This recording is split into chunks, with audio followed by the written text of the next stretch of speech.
let's now look at some safety tests for toys and items that you can do around your house. Before I start with this, I want to highlight that safety starts well before toys actually reach your home. So safety starts with the choices that you make during shopping or getting the toys elsewhere. So there's some red flags that you need to think about when it comes to shopping for toys. And the clear one is if the price is significantly lower than the same item from other producers, it's a clear sign that some corners were cut in production and that the item might have been produced from a low quality material or that some testing wasn't done. Furthermore, if on the listing there's unclear information or you're not sure who the seller is or how to contact them directly, all of those are signs that this item might not be perfectly safe for your child.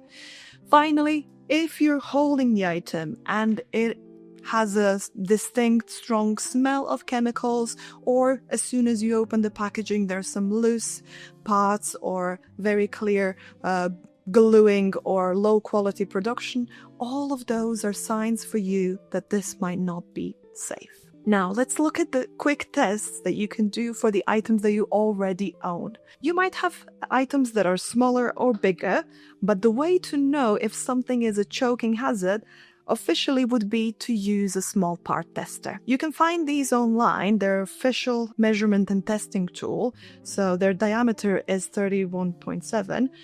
It mimics the full expanded throat of a young child up to 3 years old. So anything that goes in could also be a choking hazard for a young child. So pen caps are a choking hazard.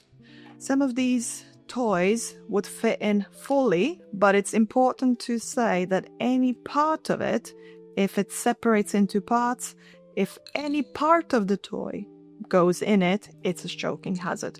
So you would be checking small objects and things around the house with that. If you don't own one of them, the quick alternative that you can use if you really need to is a toilet roll tube. Toilet roll tube is of a similar diameter, a little bit bigger, which puts you on the safe side, and works the same. Whatever goes through the toilet roll tube is a choking hazard.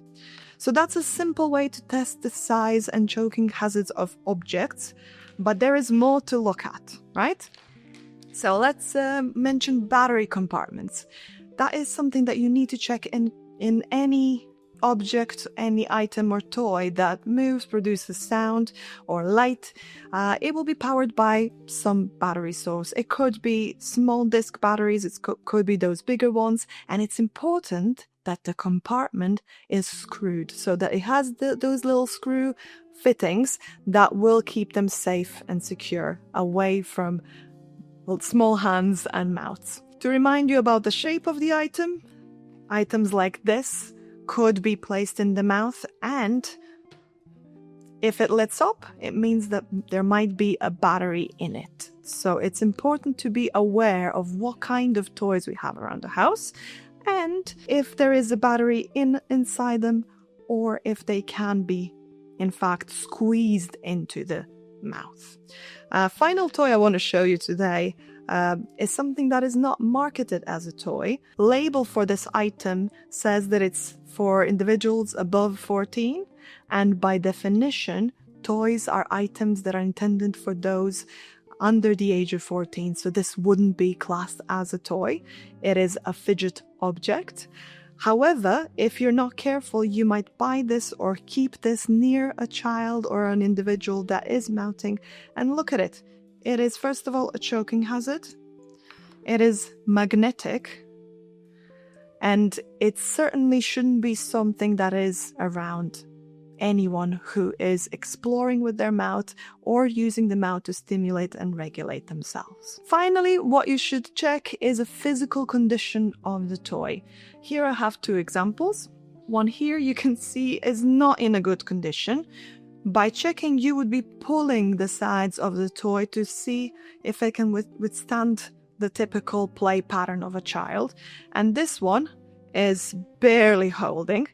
It also has potential choking hazard over here, and I wouldn't recommend that to be near a younger child. As a different example, you can see a toy here that if we pull it around, we look at the seams, we look at typical ways a child would be playing with it. This is a test that you would be doing regularly, not only to check the condition of the item, but also to check if this item needs cleaning, if it's in working order, and maybe it does need cleaning. So it's important that you check your toys regularly, either weekly or daily, depending on the use of that toy. Those favorite ones would be checked a bit more regularly.